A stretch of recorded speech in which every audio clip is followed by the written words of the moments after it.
I've seen six-figure sellers lose and get banned from shipping inventory into Amazon FBA. In this video, I'll give you tips so you don't succumb to the FBA ban. I'm Josh Hackett, CEO of EHP Consulting Group. Let's dive in. Okay, so if you look at my screen, it says shipment creation suspension, and this is kind of like what the ban looks like. You also get a performance notification and an email. It'll say shipment creation has been temporarily deactivated, and you can check your case log. Again, you're gonna have to usually submit a plan of action, or you're gonna fill out these questionnaire to get reinstated. A lot of the times this happens is if you accidentally ship in units to Amazon FBA that are overweight.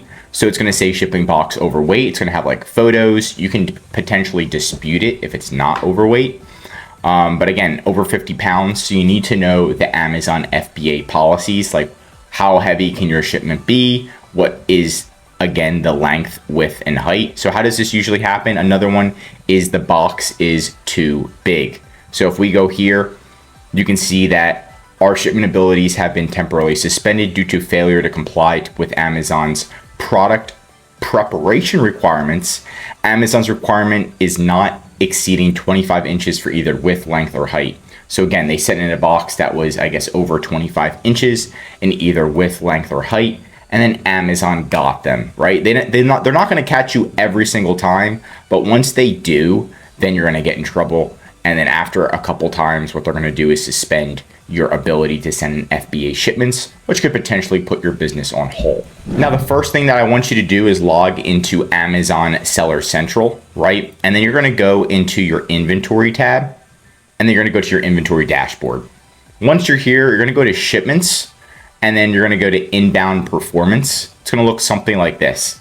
All the way at the bottom, this is where you resolve all of the inbound performance shipments. So if there's any issues, it's going to say next steps right here. And then usually you just need to like say, oh, I won't do this again, or you answer some questions, right? Like a mini quiz. And then once you get it right, pretty much you're good to go. And then you can start shipping in inventory back into Amazon. If it happens too many times, then what Amazon's going to do is suspend you, and you're going to have to submit a plan of action. That's when it gets real, is once you get it, you have to submit a plan of action. But usually you can resolve it just by going here and then seeing what there is. Now, there's a lot of different ways, over around 21 different ways. Let's see, 28 different ways that Amazon can suspend your privileges. So we're going to go through these really quick. Incorrect label, if your label's missing. Incorrect product quantities. I haven't seen anybody get in trouble for that yet. Other label defects, unexpected product in box, inaccurate product quantities, safety issues, missing tracking information, unexpected products in shipment, unplanned prep, bagging, inaccurate box count, label missing. A lot of these are like the same thing, but it just kind of shows you that Amazon could potentially ban you for 28 different reasons. And you probably never knew this because Amazon keeps it on the low. It's a hush-hush thing. But again, you want to check this out and just stay on top of it. So that way your manufacturers, or wherever you're shipping it from, they don't mess up. So you should have like a little checklist, right? Each box shouldn't weigh over 50 pounds. Each box should have only 150 units per box, nothing more, right? The length, width, and height, none of the sides should be more than 25 inches. Very, very basic stuff. Making sure that they're labeling everything correctly, and you shouldn't have an issue. When you do have an issue, it's time to jump on it and then resolve it as quickly as possible so you don't get removed from Amazon FBA. Now, if we go here, if you do have to submit a plan of action, obviously you want to figure out what happened, what caused it.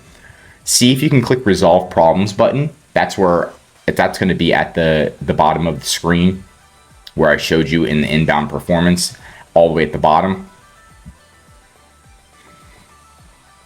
And then what you want to do is also make a plan of action. If needed, make a plan of action, right? So again, what you need to do, sometimes you need to submit a plan of action. We do this all the time. Here's an example of like a suspension that somebody got that we were working with, and they wanted us to reinstate. So it says to reinstate your shipping privileges, reply to this case with a plan of action detailing how you will update your shipping practices. Keep it short and sweet and ensure to stick to the facts to get reinstated. If you do it short and sweet, then you're going to get reinstated, and then they'll say thank you for your reply. Your plan of action has been reviewed and approved. Now, my tips is you pretty much just follow the regular plan of action. What went wrong? Make sure you mention the actual shipment IDs.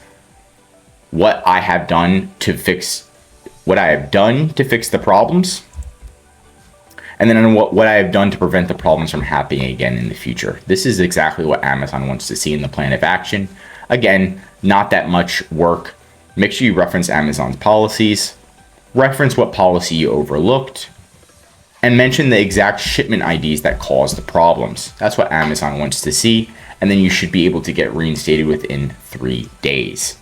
If you need help, we're here, but that's it for today's video. Want me to create other videos regarding Amazon? If so, let me know in the comments what I should talk about next. If you learned something new, drop a like, and if you're an Amazon seller, I highly recommend subscribing to our channel because we're giving away great content that's going to help you in your Amazon journey. And of course, if you need any help with increasing sales, anything mentioned in this video, or just help selling on Amazon, contact EHP Consulting Group. The link is right in the description to contact us or schedule a call. Also, one of our most popular services is our Amazon account management service. This is where we'll manage your inventory. We'll be monitoring everything and we'll make sure that we're on top of it. We'll call Amazon for you, do your customer service, design, advertising, increasing sales, and much, much more. The benefit of the service is so you don't have to look at the little nuances on Amazon. We're going to be monitoring all your performance notifications 7 days a week and make sure we resolve issues before they actually become an Amazon suspension. We're here to help you. I'm Josh Hackett, CEO of EHP Consulting Group, and I'm signing out.